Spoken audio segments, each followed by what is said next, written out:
I am on live. I got to raise my volume level up a little bit. All right. So, what I want to discuss today is um, priority position, or let's put it on. I'm going to go priority groups with the VA. All right. Priority groups with the VA. I get. I get a video once a month that people come on this video with this organization outside the VA called VA Insiders. Okay, and I get it because sometimes they have interesting things that I need to know. I learned a lot from this organization just as far as um, learning the ropes of how the VA operates. It's good to be educated because a lot of times you take things personal. I mean, how can you not take things personal if somebody is denying you medical care, right? Or mistreats you somehow? People are people. So I get, I have and I want to reflect on this because I've been fighting these groups also. Some of these groups seem contradictory in itself, and if your ducks are not in line, you understand that. If you have ducks, if you are a duck, all right, if you've been deemed a duck, which I have not been deemed a duck. And what that means is if you've been diagnosed as having an ailment, service connected disability or not, but it is what it is, that's a duck. Okay, which meaning that if it looks like it is what it is and that's what it is, and they determine that's what it is, and so be it. Okay, that's part of a policy the VA and most people have in medical organizations, even outside the VA. All right. A little more lenient as far as policy procedures go to enact them to what do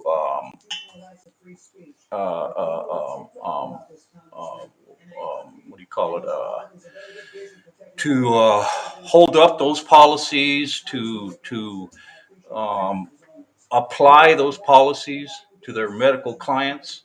The professional community, I think they have a little bit more wiggle room to move because it's their organization, but it still applies to them. Okay, now that's important.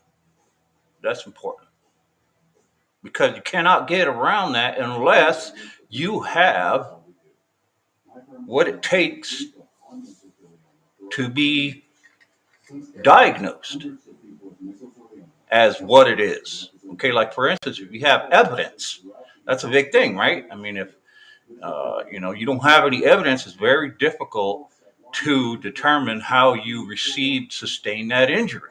Now, if you're outside the community, outside the government, all right, if you're outside of the government. Now, what I'm talking today is elevated stuff. Let's back up a little bit. Okay. What we're going to talk about is elevated. Everything I'm talking is elevated. All right. It's beyond the VA typical help. It's beyond the patient advocacy. It's beyond the VFWs and the NSOs and the all those people that try to help you organize all your medical stuff with the VA. Now, it's good they have all that because all that does apply to certain veterans. Okay, it's a good thing. All right. If it wasn't there, then everybody would be running around, not knowing what to do. So, people's situations are different, but they're not unusual. So, your situation could be somewhat simple. All you need is a VFW to help you get your ducks in order. Then you start elevating. Your case gets elevated, determining what your situation is, obviously, right? One of the worst things that can happen to a veteran, right? One of the worst things that can happen to a veteran who's trying to get their paperwork, their medical situation in order. All right. Trying to get determined, trying to get diagnosis, trying to get anything to get some sort of service connection, maybe not even service connection, but get it on record to try to get some medical help through the VA. And people do this outside the VA. It's difficult when you don't have medical evidence to back up your claim. All right, that's just the way it is. But that doesn't mean it's impossible. It does not. Especially when it is related to something you are claiming against or with. Like, for instance, the government. If you work for the government and you're injured in the while working in the government, uh, first thing first, the government wants to record it. Right? Your duty, your job is to record it. And it just gets more difficult from there depending on your situation. If you are an office clerk, then it's much more easy to document your medical stuff. I'm not saying always, but it is. All right. I don't like to be all this wishy-washy shit where it's like, well, but if you're a clerk, it's easier. All right. If you're in war and you're a soldier, it's much more difficult to document your injuries. It just is off the bat, right there. All right. Yes, the policy says you must, go to the doctor, ask your people, your supervisors, and all that to send you to the hospital so you can document it. Of course, but it isn't that easy. Okay, if you're a clerk, all you have to do is get up and go. If you're a soldier, you can't just leave your rifle sitting there and say, "Hey, I got to go to the doctor." It ain't going to work that way. Okay, do I need to explain this through a 3-year-old? Because I'm sure you guys understand. All right. So the priority groups, it's very important when you need to be put in a priority group, whether you're government or non-government. The worst thing that can happen to you, the worst thing that can happen to a civilian or veteran is time.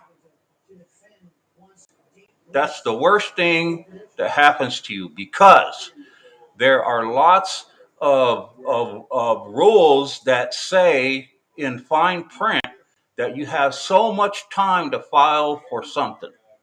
Okay, we're going to put it that simple. I'm not going to start getting all, technical. So if you get injured, there's a certain amount of time you have to file for certain things, for certain benefits, for certain care, for certain financial benefits, for certain whatever it is. There's a time limit. All right.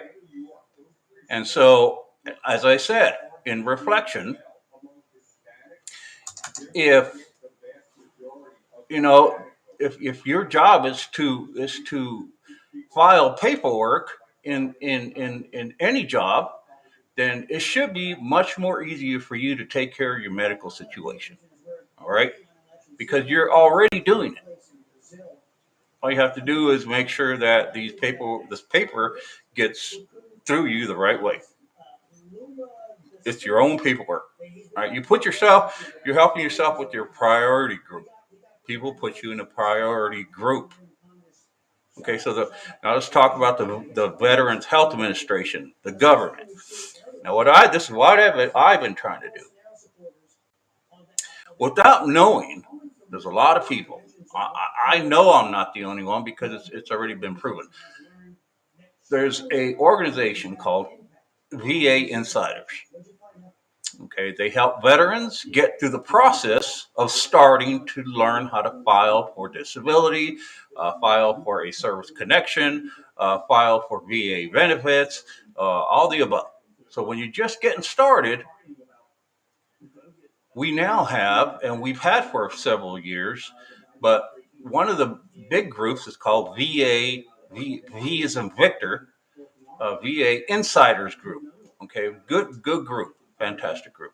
All right, I learned a lot from them. A lot of people that were trying to help veterans on their own have reference to the VA Insiders Group. Okay, because they're very general. Okay, they tell you what to do first, and now that we have learned by having veterans go through the process, good and bad, mostly indifferent. The VA Insiders Group hires these veterans who've gone through some trouble and know people who've gone through trouble, and they use that as an example now. So this is what you don't need to do. The military is based on that. If you don't know this already, the military writes its rules and regulations. It's ARs, as they say in the Army regulations, on mess ups. People who things that go wrong. They put that in the books, like don't do that again. Well, it's writing AR on it, right? Okay, and most militaries do that, services. So in a group, okay, this is important. I want to discuss this today in reflection of my own advocacy. Okay, so with myself, advocating for myself has been very difficult. In the beginning, I didn't have these organizations to reference off. They were just getting started because we didn't have any examples to pivot off. We didn't have the veterans to say, oh, hey, let me give you guys some information on exactly how this works. I mean, the VA didn't know how to address these veterans in the first place. So now that we know it's been years, been over a decade, we have more inside information. So that's why it's called the VA Insiders. Okay, claim. And I think it's called the VA Insiders Claim. Okay, that's the full name of it. But so since I got the video, it reminds me of a big part of why I'm advocating for myself. Okay, is to be put in a priority group. Okay, that's how the military is doing it. That's how the VA is doing it. All right, so the VA federal government is putting veterans in the VA Health Administration into priority groups, and that helps transition that information into benefits. That has transitioned that information into healthcare information, historical stuff, so they could transfer it to civilian world and vice versa, right? Okay, so priority groups. I believe I am in two priority groups. You can't be in two priority groups, but I see myself in two priority groups because the VA's got me mismanaged, and that's part of why I know I'm advocating for myself correctly, because I know I have a case. Is because I am subject to two groups right now. You can only be assigned to one group, people. But I somehow am applied to two groups, and I still am not getting the resources I need from those groups. So how can that be right? All right. So I'll name off the groups. Okay. So group number one, priority one. This is what the VA. Okay. This is what I'm gonna read it from directly from the website. So priority group one, the VA, healthcare. They'll assign you to a group if any of these descriptions are true from you as a veteran. Okay. You have a service connected disability that we've rated as 50% or more debilitating. Okay. So that applies to a lot of people. That applies to a lot of veterans. There's a lot of veterans who have ratings that are 50% or higher. Right? So it's disabling.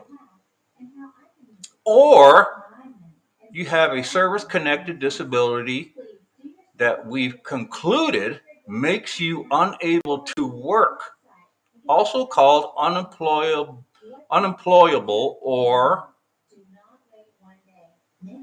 well, let's get stuck on that one. You have a service connected disability that we concluded makes you unable to work, also called unemployable. All right. So it's important. Now, right away you may think, okay, so what's so complicated about it? It's complicated because they make it complicated. Okay, you could fall between the cracks of any of these groups, people. And that doesn't necessarily mean that you're going to start receiving these benefits. Like me, I'm an example. All right. So right now, the VA, as it says, you have a service connected disability. Yes. So in priority group one, now it's not necessary that you need to be in priority group one. Okay. These groups are just sort of um, they're sort of situated into the most probable scenario of veterans. So if you have a situation and you're going to be in one of these groups, and I believe there are up to 8 groups. Okay, there's 8 groups. So you're going to fit in one of these groups, and yeah, maybe you're going to be 1 and 2 groups, but one of them is mostly going to apply to you. All right, and from what I know, and from what I know, if you are established into being service connected, you have no issues. You have all your ducks in order. You are a duck, and you have hardly any problems that are major in that way of not knowing, having being misdiagnosed, and all sorts of things. Then you're going to be stuck in one of these priority groups. Maybe one of these other groups may bleed into your situation because you could be developing a secondary issue, right? And maybe you need benefits from another one of these groups. So it's not necessarily group one is the best group. In other words, is what I'm saying. It's not the best group, but group one holds what it does is it holds the rule. It holds a rule, a regulation to state what group one signifies, what its purpose is, and why you belong in it. Okay, and in that group, you're supposed to get the benefits, the medical care. You're supposed to get all that in that medical group or in that group, right? Now, so we're talking about mostly service connected priority one group. Okay, and with the one I want to get stuck on is if you have a service connected disability. All right. So again, if you're trying to get service connected, like myself, I'm trying to get service connected to the most obvious situation in which the VA has been medically neglected. Okay, it's not like I can just go down the street and get service connected to some doctor. It won't. It can't do that. A doctor can say, "Okay, I'm going to give you a TBI, and the VA is going to accept it, and you're going to be service connected." It doesn't work that way. All right, there's got to be medical evidence. There's got to be some sort of connection, and so I've been having trouble with even getting what they call. There's one way to get a connection between your service connection and your disability and your medical issue is to have a thing called a lay letter, a nexus letter, or a MOI. I don't remember what the MOI stood for. I could get that wrong, but a nexus letter is the most common thing. It's supposed to have the nexus letter is supposed to state a medical condition on paper, connecting that medical condition to your situation, your scenario in the military. That's what a nexus letter does. Any kind of medical evidence is supposed to strongly state how you received it, where you received it, why you know, it would be the only way you would receive that kind of sustain that kind of injury, and it's supposed to have enough evidence to back that up. All right, and the most evidence you can get is an actual doctor if you got evacuated out for an injury, or you went to see a doctor because you got a back injury and they recorded it and some sort of connection. All right, some sort of connection. Now, what happens is we all know is that not everybody goes to the doctor. Okay, not everybody's going to go and get looked at, especially if it's a situation like mine where it manifested in time. Okay. Now, you could have gotten an injury and gotten it somehow documented in some way, in some fashion, but it was so vague that you didn't follow through with it because you're still able to perform. Right? You're the tough guy. I mean, I hate saying that phrase because it's not really even being the tough guy. It's just you're doing your duty. You have integrity. You're following exactly what the military has trained you to do. Right? They teach you integrity. Okay, well, what is integrity? Well, integrity is to move on. Basically to get tough. Have some nuts, have some balls to, to build some confidence in yourself. So all that training, selfless service, all those things you take serious. And when you sustain an injury overseas, and you have a disposition in history as without being outside the service of being that way anyways, you're not going to go to the doctor just because you strained your back a little bit. You're not going to do it. Okay. Some people are very hypochondrial, when they want to when they get injured, they're very concerned about these injuries. Other people are, they don't care whatsoever. So there's no rule that states that because I'm this type of person that I'm at fault for it. There's no rule in the military that says that. Or if you're a person, what do they call it, type A personality, then you're at fault. There's no rule. Okay? There's no rule against tough guys. There's not. So most people address themselves as okay, right? If you get injured, whether you're in the military or not, most of the time you want it to be okay, right? You downplay it because you don't want it to be a serious injury. Who the hell wants it to be a serious injury? I mean, come on. Sometimes it takes time to know that the injury that you downplayed is more serious than you thought it was, and that is not unusual. That is more the case than not. All right, that's what people do, whether you're in the military or not. You fall down, you bend your knee, you're like, oh, it's okay, until later, then you're like, oh, I really messed something up. I mean, come on, people, what's the matter with you? Everybody does that. Okay, there's no rule in the service, there's no rule in the civilian world that says you cannot do that. Show me that rule. There's no law. Okay, that's why the VA has rules and regulations and clauses.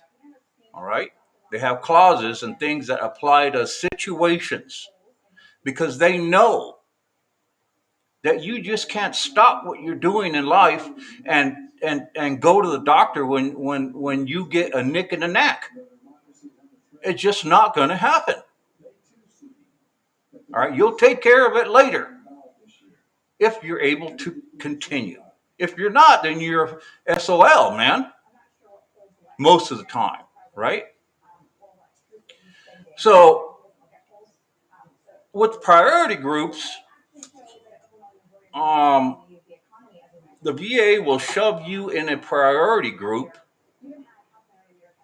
under determination of your CMP exams.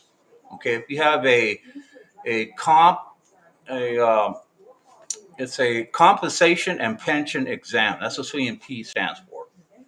All right, you get a CMP exam, when you first come into the service, into the VA, sorry, into the VA. It's like the service. You know, when you go into the service and you first start in the service, you get sort of a CMP. They call it different in the service, but you get a overall physical. And they say, well, hey, you can't join the military because you're flat-footed. That's just an example. I'm just saying, you know, something could be wrong with you. You could have spina bifida, and you know, it'd be like, hey, you can't. I'm sorry, this physical, you know, is exactly why we have it. So people like you don't join the service because there's already something wrong with you, and you are already disabled. You're going to get worse as soon as you hit the training field, and we just don't do that. It's ineffective. All right. So there's reasons for it. So in the VA, you get a CMP exam when you file a claim. Okay, so I did that. And I did that just like every other veteran at the time, 2000 and, you know, starting from the war, you know, 2002, 2003, 4, 5, you know, people start getting back from the war. Nobody knew. Not one veteran understood the details, the dynamics of how the Veteran Administration works.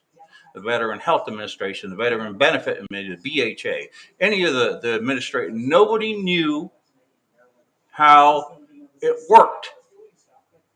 Now, of course, there's vets that were assigned to learn it and teach these people when they got back from war, but that was a very general teaching. That was a very simple, on the surface purpose to get you to understand that you have an option when you get back from war. That you had that, you know, and this is mainly, you know, spinning off the Vietnam veterans. They didn't have that. You know, they weren't given all what we have. So I got myself my CMP exam with all the other veterans who didn't know what the hell they were doing. And you can't blame anybody for that. Okay, but now we can reflect and look back and say, shit, man, if I would have known, right? That's usually the case. That's with everything. So I went in and I just got it done. But in my situation, I had a progressive condition with a central nervous system dysfunction that I didn't know.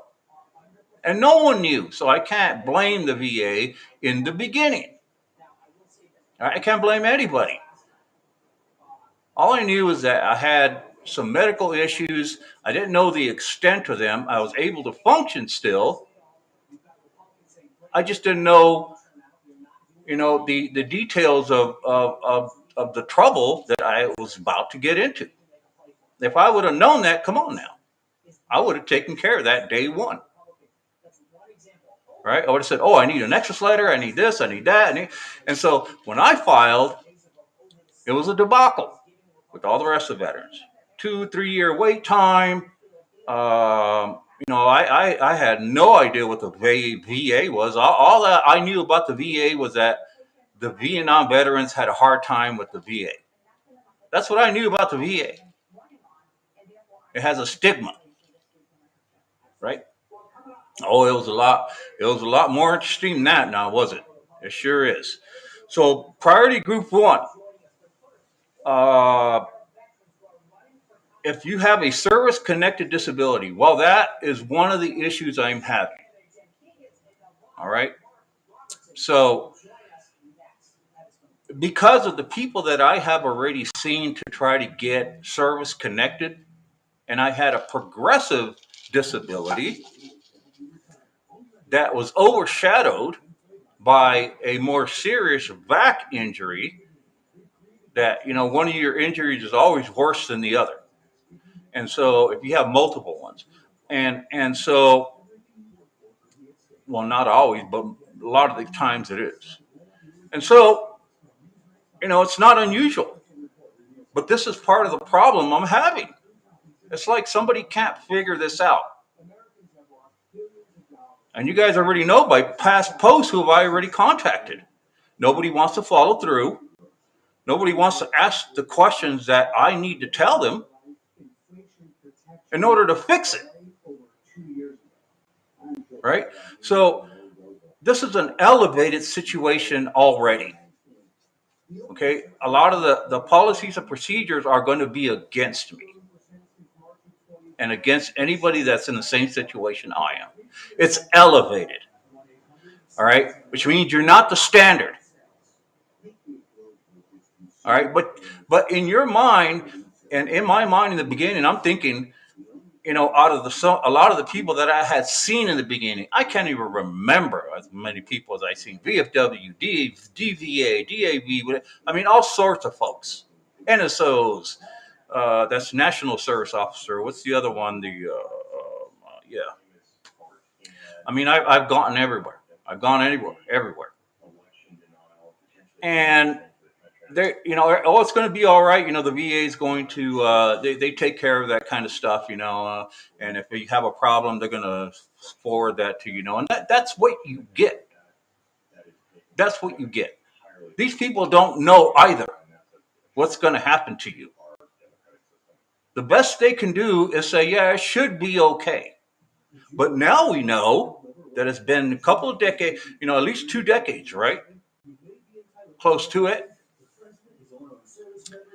Well, at least a decade. So we've learned a lot.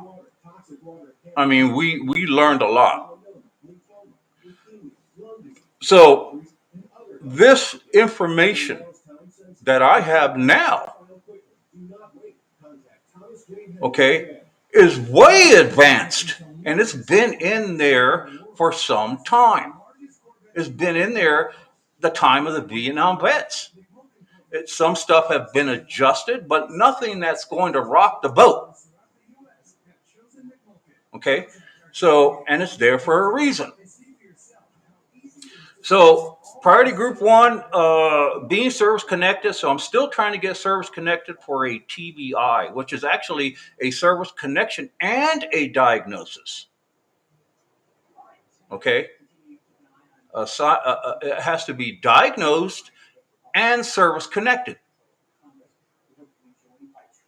Okay, now that's why I've been advised from the beginning to try to get as much medical evidence as possible. Because if I have the medical evidence, okay, then I can get the diagnosis. And it's sort of like, okay, well, if you have 1 out of 2, then the server connection is not going to be that bad. Right? We can figure it out with your situation. But if you're trying to get it service connected first, saying just state, getting your buddies to sign a paper to say, hey, yeah, he got hurt while he was running from a couple of bullets, and twisted his ankle, and so yeah, we were there with him, and then you get service connected, but you yet have no medical treatment for it, right? So it's going to be difficult to try to get the care you need for it if you only just have a service connection. All right.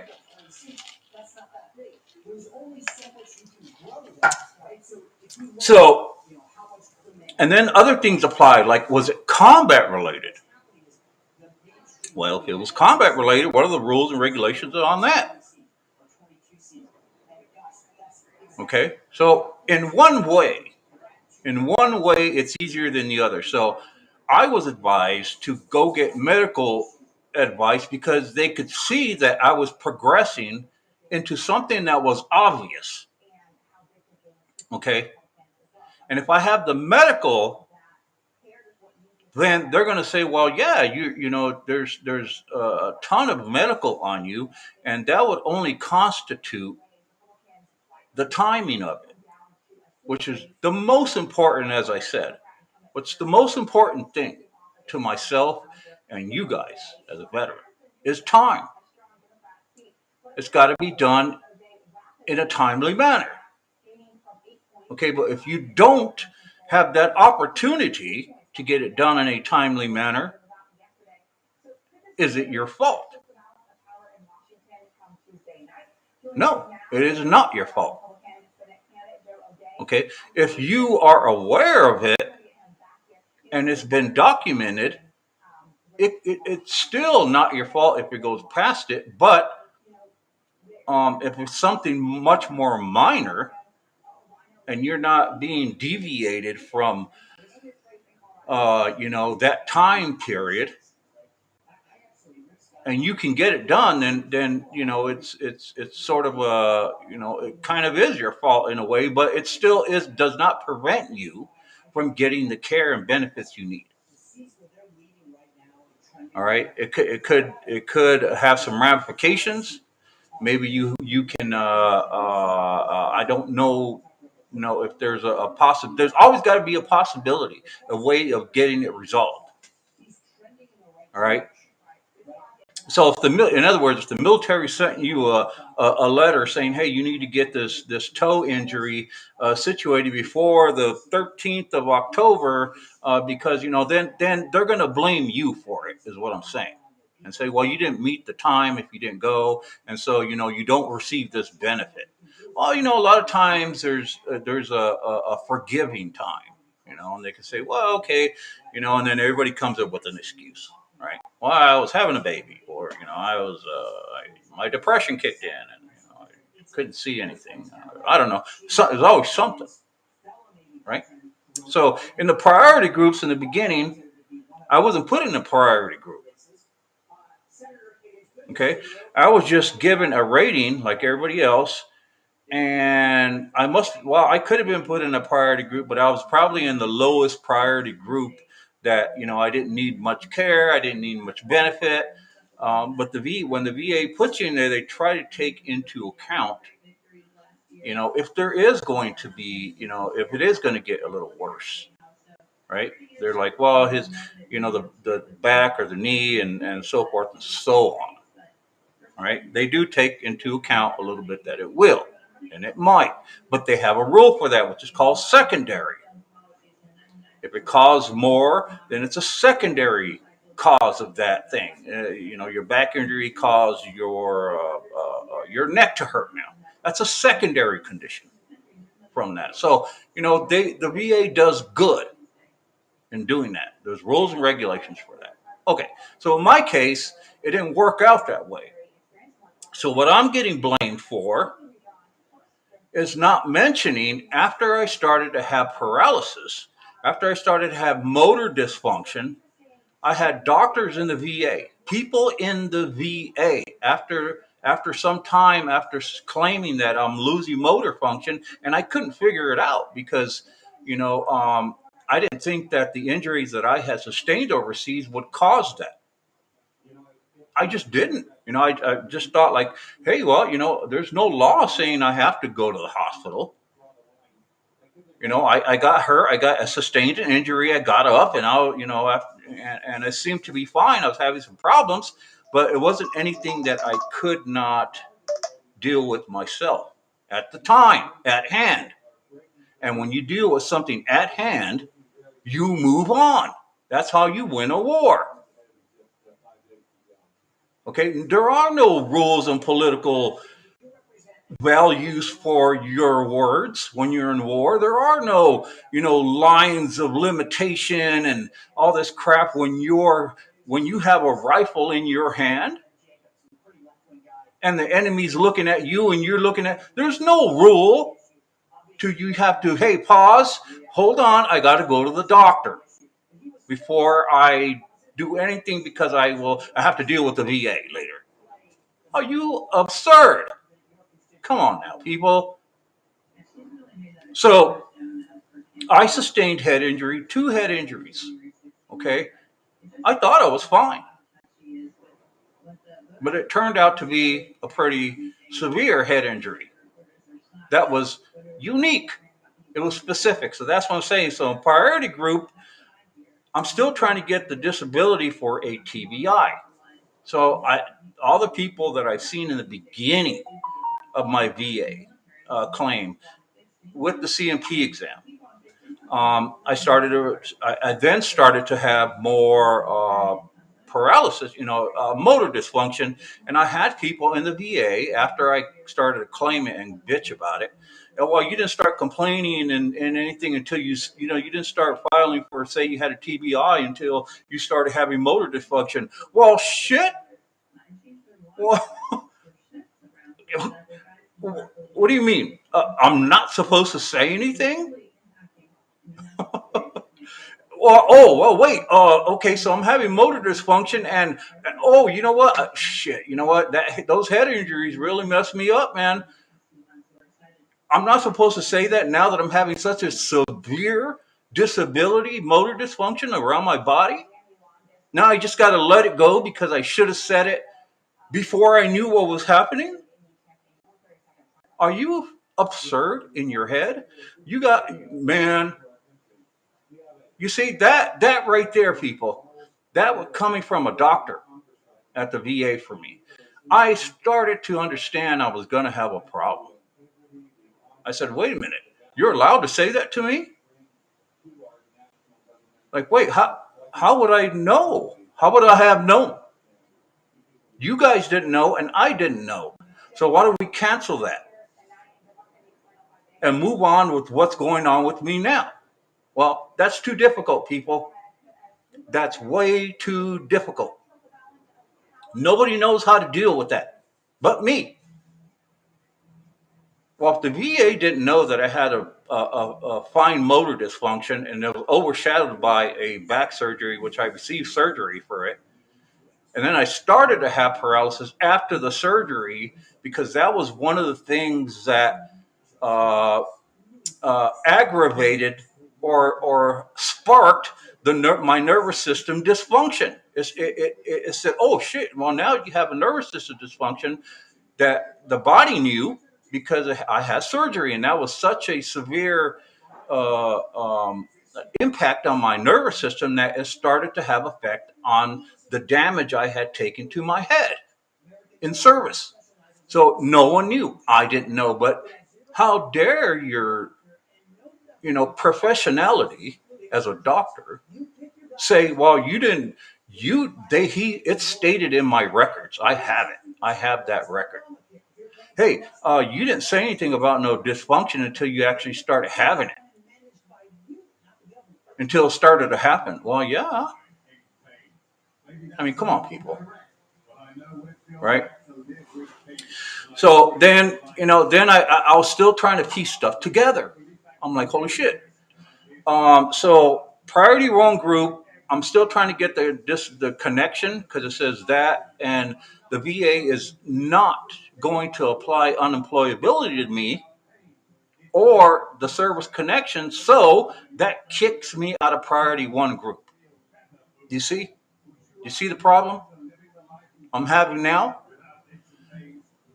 2022, and we're talking 2010, when I got back, 2009-10, right? Now I have to deal with a priority group, which I've been fighting to get service connected and given all the medical evidence for it because it's medical evidence. How many MRIs have I had? A billion. I'm just being facetious. I've had more than enough. I mean, come on, more than I can have on my fingers on my hands. Right? I have people's opinion at the VA saying your case is being mismanaged. I have doctors that are saying, yeah, you more than likely you have a TBI, man. But when it comes down to the people that are the gatekeepers at the VA, they will not process me through because they say shit like, well, you didn't say anything until you started to have the motor dysfunction. So how, that sounds like fraud to me. How dare you, man? That's why I get upset. And I say, I wish you or somebody you love gets what I have. And then you deal with it. Okay? Then you start coming up with, how am I supposed to convince you that this person has this motor dysfunction? You really do have a motor dysfunction. My kid has a motor. Really, you really do. Turning blue in the face. That's why I wish you and the people you love get it.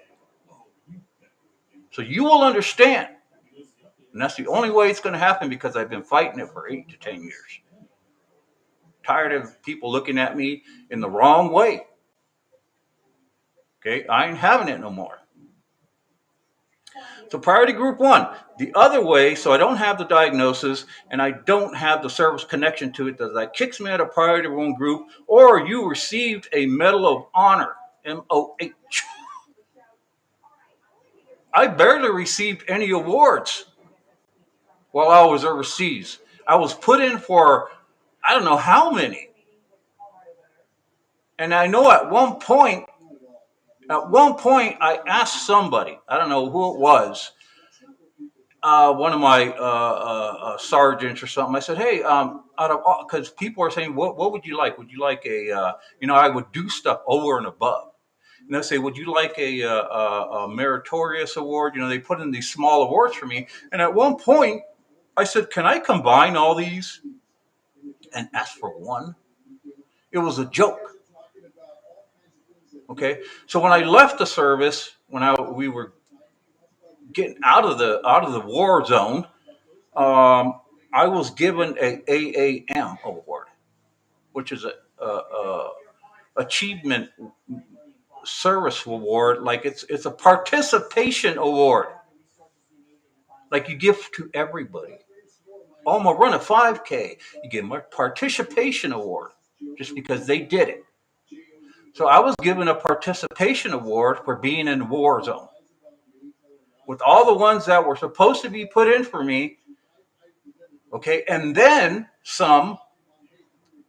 And if I would have known, if I would have got evac'd out from all the sustaining injuries that I received, and I would have I would have given up and went to, they send me wherever they send me to get medical stuff, and I waited long enough, and they started to present this motor dysfunction, I would have had everything in line.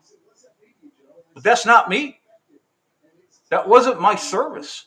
My service was to continue, right? I wasn't aware that I was going to have a motor dysfunction. Now, the back injury was more obvious. I had a little trouble trying to get it service connected, but I did. I think I did. Yeah, I think I did. And that was hurting me like a ooh boy. All right. And so that overshadowed everything. My back injury, man, it's like having a toothache. If you've ever had a toothache that was so bad, it makes your eyes water and your nose run and your mouth water. That's bad. And I've had that.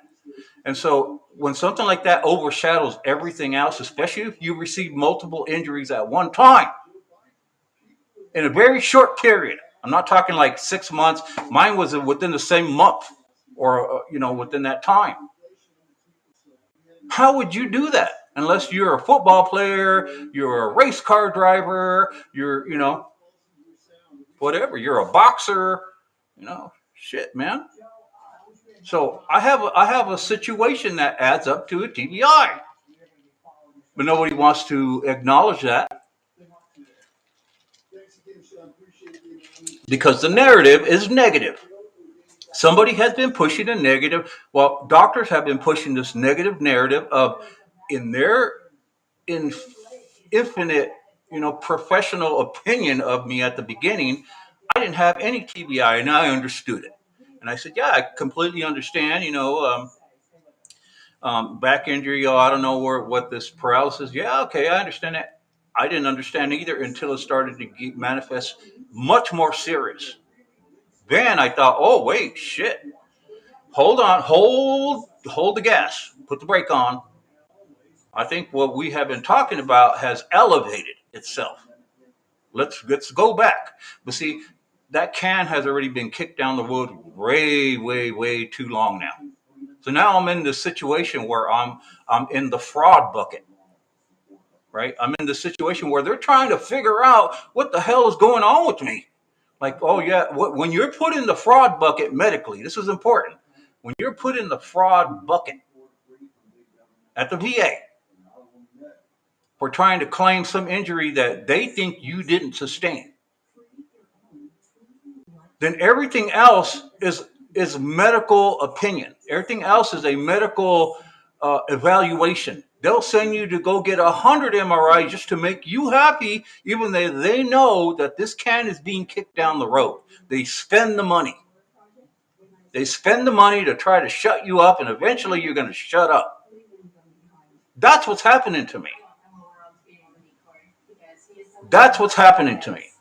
They spent all this money when they damn well knew already, and they know to this day, since 2010, that I have a TBI. The only person that has pointed that out was in 2013, 14, when I retired medically at a hospital. Dr. Khan, thank you, Dr. Khan. Hey, man. I mean, just looking at me. Hey, dude, you have a central nervous system dysfunction, bro. Like, who would say that? A neurologist. And he broke it open. And I was already fighting for it. And I thought, shit, dude, I'm glad. Oh, man. The only and the reason I got rid of him was because he started to play along with the VA after he got the medical records. And I knew, because my spidey senses were like, oh, this guy got too much information. He's starting to kick this can down the road too. So I let him go. I didn't want to ruin anything further from that. I just said, say la vie, bro. Right? I wouldn't mind going back to him if he wants to give me a nexus letter. If he wants to say, yes, you do have a TBI, man. I would definitely go back to him, but I just ended it quickly, so that way if I do need to see him again, I'd be more than happy if he's willing to do it. But he gave me a central nervous system dysfunction, and that point on, I have still been fighting. So priority group, right? So I can't be in priority group 1, right? Because I definitely don't have a Medal of Honor. I'm not a Medal of Honor dude. You know, I didn't jump over a building and kill the alien ship and save the world. I just didn't do that. But I did everything else. Right? I was a combat engineer. I did combat driving also.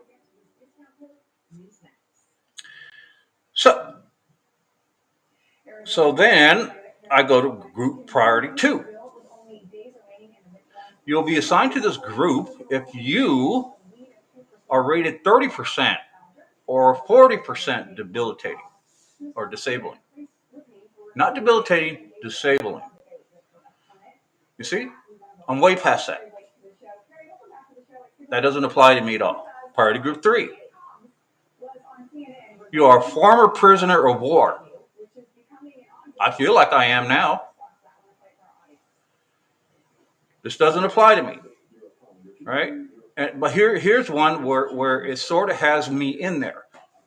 You were discharged for a disability that was caused by or got worse because of your active duty service. You see, folks. So the VA likes to play this game. Okay? They like to play this game of we're in control. We have the power to negate things. We have the power to follow through. We have the power to write our own rules and regulations. We have the power to kick a can down the road without being responsible for kicking it. I didn't kick that can down the road. And so they can confuse, they can write all these policies, procedures, and clauses to benefit themselves, to protect themselves, to protect the status of the VA, the government. Okay, and if you're advocating for yourself and you're trying to fight that, you need more than one advocate. You need somebody who's going to have a big sword, a big stick. You got to have a big stick because they will put stuff in there. Listen again. If you have priority 1, if you have a disability, All right, that's 50% or more, and it's service connected, which I do. Then you belong to priority one. And then it says or. It doesn't say and, it says or. You have a mental heart, or you're unable to work. Well, okay, so since I'm not able to work, which they have not properly diagnosed right now, the VA, so I'm not able to work. I'm telling them I can't work because they have not applied any of the proper SOPs to tell me I cannot work or work. Right now, what's protecting them is if anybody says or mentions, hey, well, yeah, you could do something. Well, why don't you help me out with that then? When I go to work and you help me find a job that they're going to take me and help me through all my stuff that I'm having problems with and get fired the same day because I can't perform properly.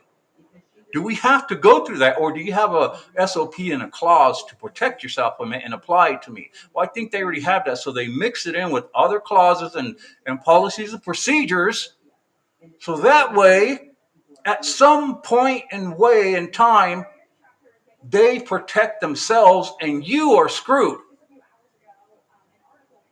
Because we have the policies and procedures by the government. What do you have? I have confusion. I have a story that nobody wants to listen. Oh, we're sorry we're kicking your can down the road, Sergeant De Leon retired. Oh, we're sorry, but we don't do that here. Our policies and procedures are so vast. They are so embedded in each other that we confuse the shit out of you veterans, and if we have to apply something, it's there for you guys. We don't have cans that we kick down the road, Sergeant De Leon. We just don't. Okay, so I'm imagining this shit then. Am I imagining that I have a motor dysfunction that I know I sustained overseas? And it took just a small, it didn't take a lot of time. It took a short period of time for it to manifestate. But you guys don't want to evaluate it properly. No, we acknowledge you have it. This is what they say. So priority one, priority two, nope, priority three. It seems like it applies to me, right? Nope, it don't apply to me because in these groups, if you have one of these conditions and you meet it, these groups are important, and it's going to kick you out. You're going to get kicked out of one of these groups because then they're going to say or in one of these groups and explain, and they contradict themselves in some way. They always state what they want to state and say, oh yeah, you belong to this one, and then it says or, and then it says you have service-connected disability that we rated as 10%. You see? So then it gets you. And you're like, well, wait a minute. I do have a service-connected disability, or you were discharged for a disability that was caused by, you see, so here it says discharged for a disability. This is extremely important, people. This is priority 3. If you are discharged for, where does it say? Oh, for a disability that was caused or got worse because of your active duty service. Now, how stupid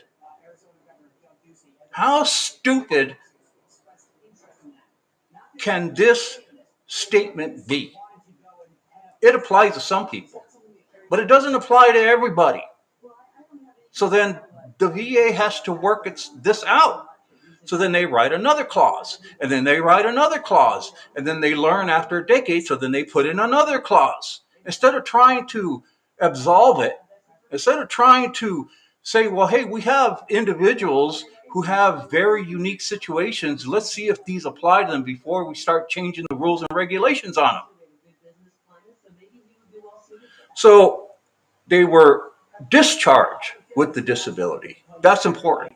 Discharged with the disability. I didn't have a chance to be discharged with the disability because it didn't manifestate itself until I was discharged. Well, actually, I was having the symptoms of it while I was being discharged, but they did not acknowledge it. They asked me about it when I was being discharged, when I had to go get my discharge medical situation done in Georgia.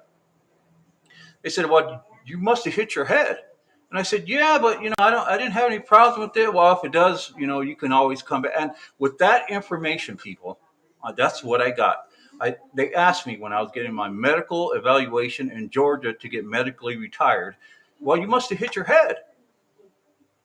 Well, yeah, I said, but it's not bothering me. So, I don't have. Maybe it's a sciatic nerve. The back was overshadowing everything. We just did not know the severity of it because I wasn't properly going through an evaluation for a TBI.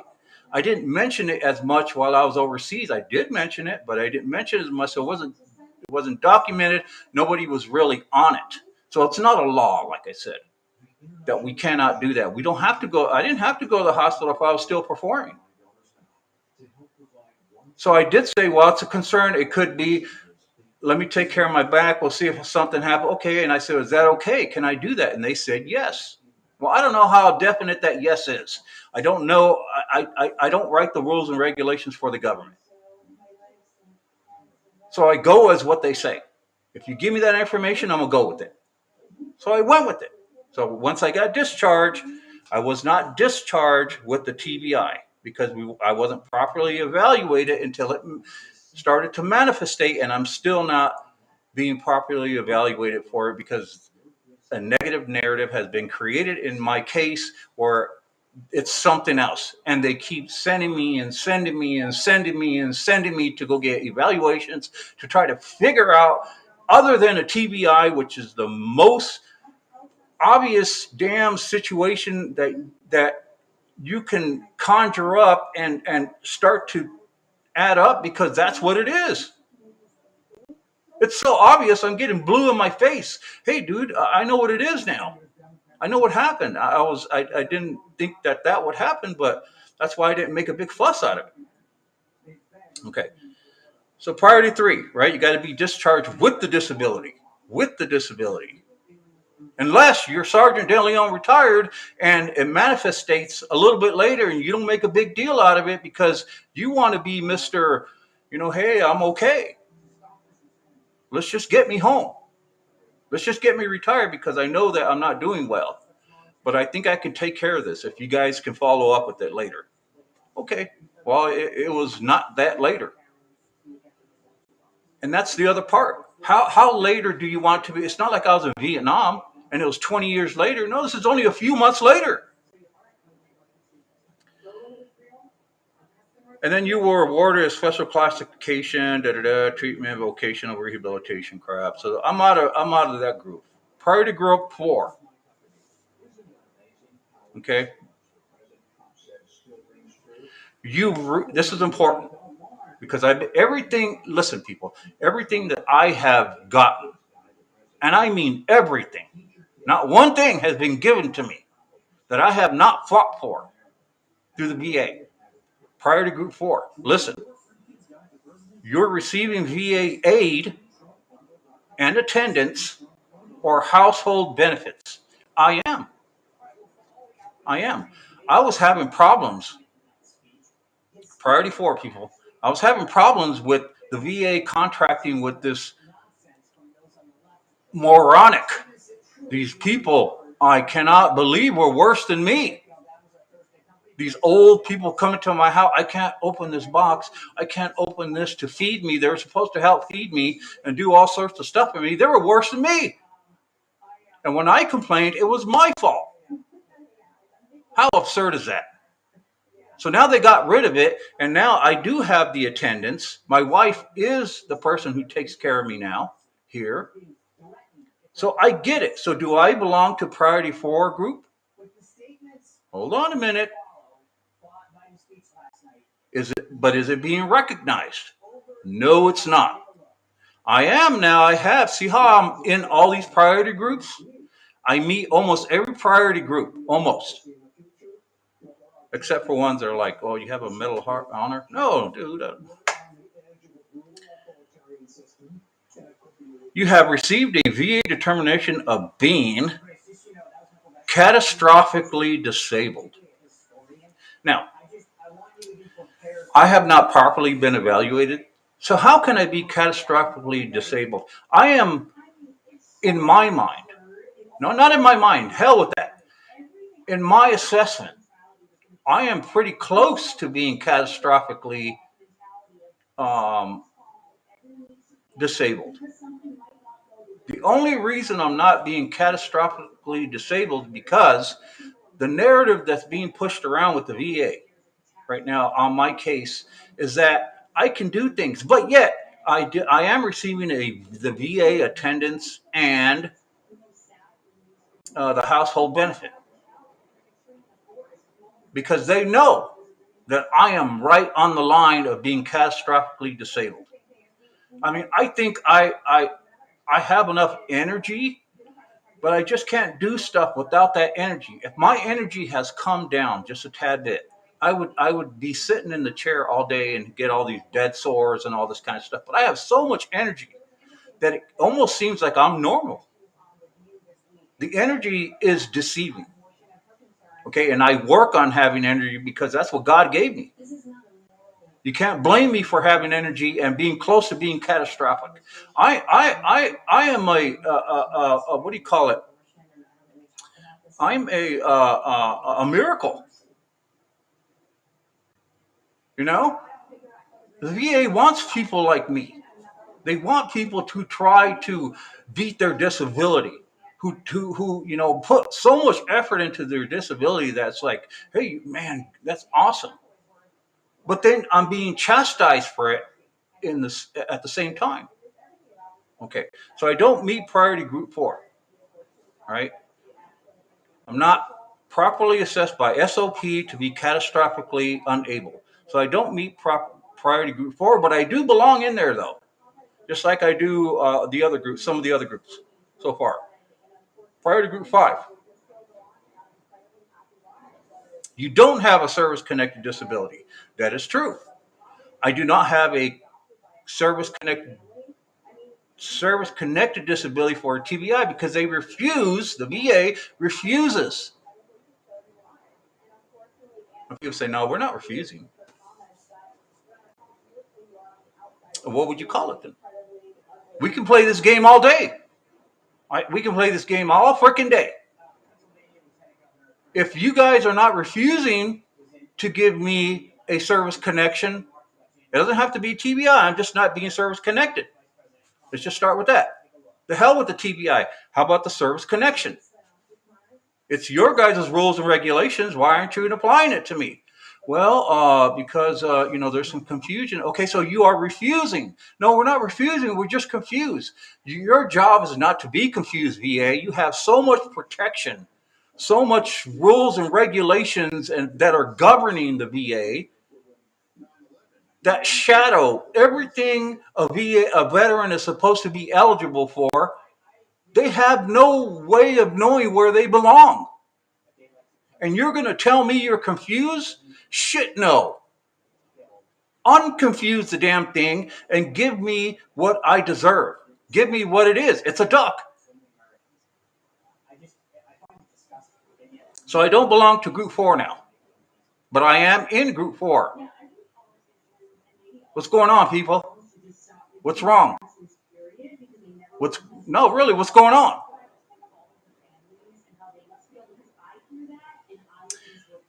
So priority group 5,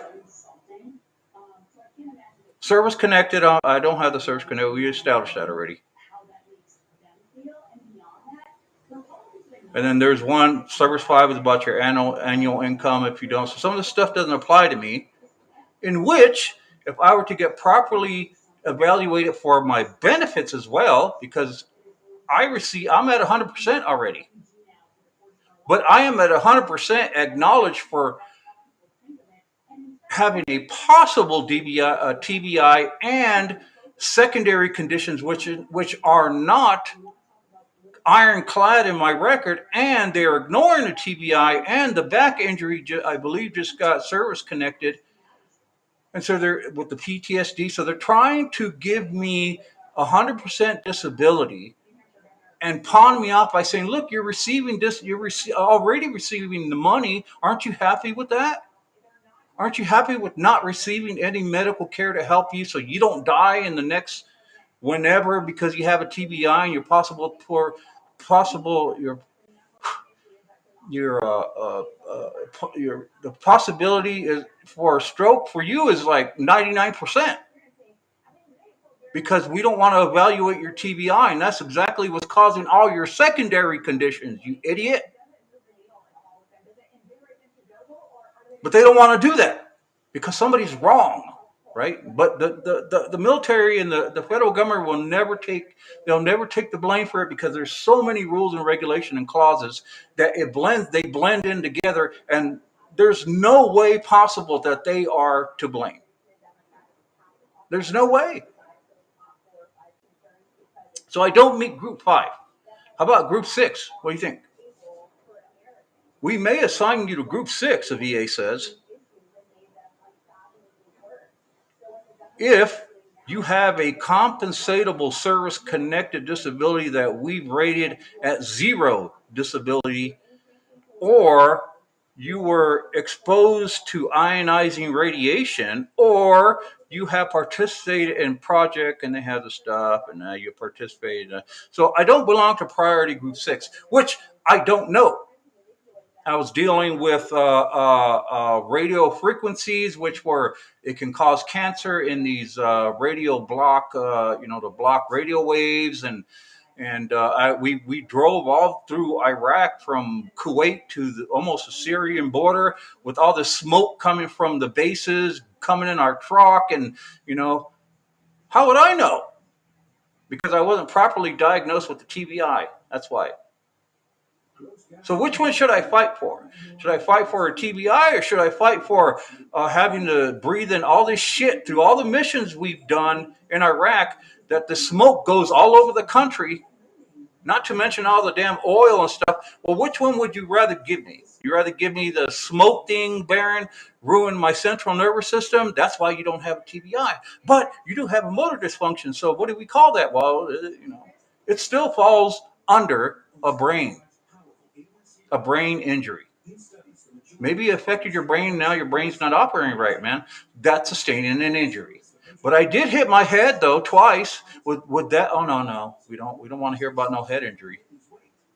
I have proof. I have a bump on my head where a guy thought it was funny, and I blacked out on that for a few moments. But it wasn't a big deal. You know why? Because I got back up, and I was a badass MF. Yeah. So what? You don't give a shit. All you want is a war won. And that's what we did. Okay. So no group 6. No group 6. How about group 7? Damn, group 6 is long. Priority group 7. Your gross household income is below the geographically adjusted income. So I don't, I'm past that. Right? No. It doesn't apply to me. Group 8. Your gross income limit, income, VA, I'm not. That doesn't apply to me. You agree to pay copays. My shit's so elevated. Just the elevation of my case kicks me out of some of these groups. So there it was, people. 8 groups, priority. Now, as I said, some of these groups are not necessarily the best group that's going to pay you more, that's going to give you the more medical benefits. It just means that the group is there sort of tailored to you. And that's what I mean about the SOPs to the VA. If you're fighting the government, if you're fighting the federal government, and you're advocating for yourself because nobody else would listen, I've tried.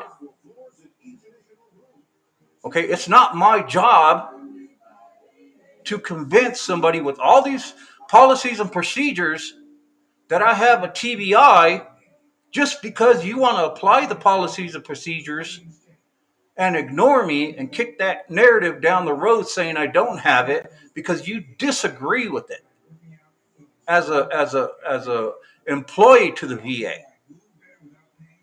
And once that narrative keeps going, it's going to go to the top. And so it's not my job to be an attorney myself, go get a degree and sue the VA and say, look, see, I was right. Is that my job? No. My job is done. I did my duty. Now I have sustained an injury. Okay?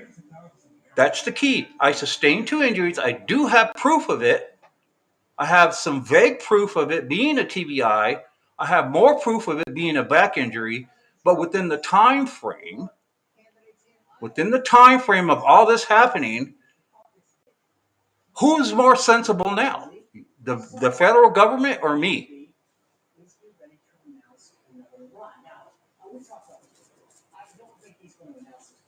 So, you see, with all the rules, clauses, regulations, all the whatever they want to call them,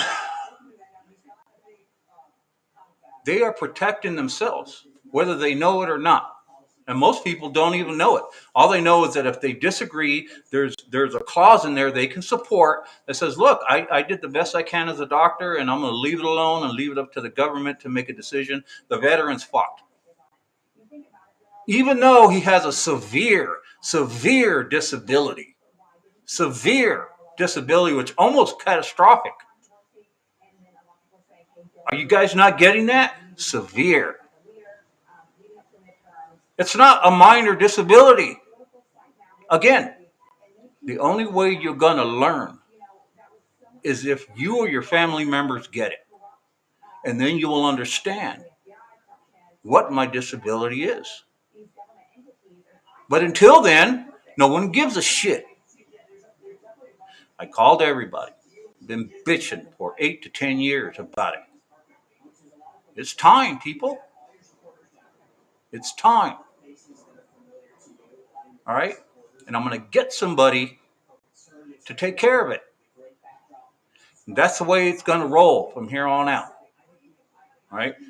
All this damn policy and procedure, all this, maneuvers to go through the policies and procedures just to negate a veteran's claim should be against the law. And I want some damn action because I'm the one losing motor function. I have a story. I have the facts. Oh, well, you can't sue. Remember, we can't sue the VA. Well, now Trump made it. Thank you, Trump.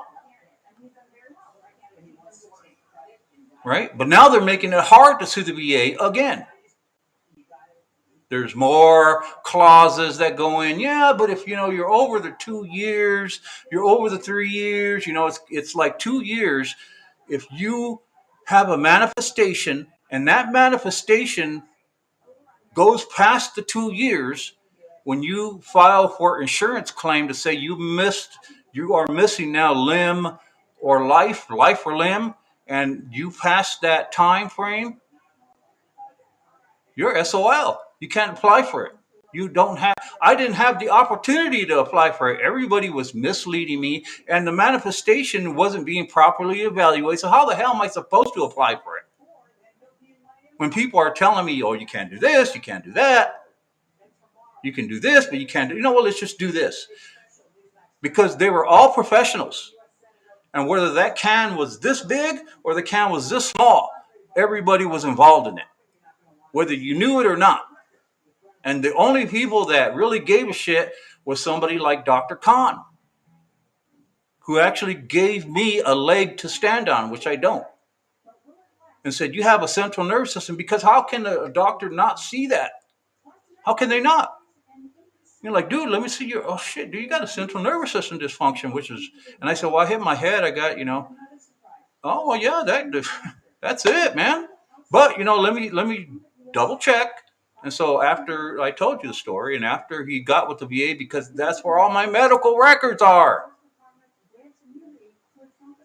then it became the can. Then he looked into the can. They're like, "Oh, we're kicking this can down the road, bro. You better get through, or you tell the veteran that you don't want to see him no more." Well, what are you gonna do? A doctor's gonna kick it down the road. He ain't gonna take, he ain't gonna be, he's not gonna quit his job over me. So that's my case. Okay. And I had to point out those priorities because I get this video from VA Insider, and it's a good group. If you guys need assistance, if you veterans out there and you get this video, the VA Insider is very standard, basic way to go about getting your benefits and your medical benefits and anything else you're concerned. If you know it, your all your ducks are in a row, or it's not as complicated as mine, right? Mine is not just complicated because the VA makes it complicated. Mine is unique because of timing and the degree of my disability and how it's debilitating. Okay, that is a huge part of it, in which no doctor is going to say go against is going to go against them kicking this can down the road, go against this narrative.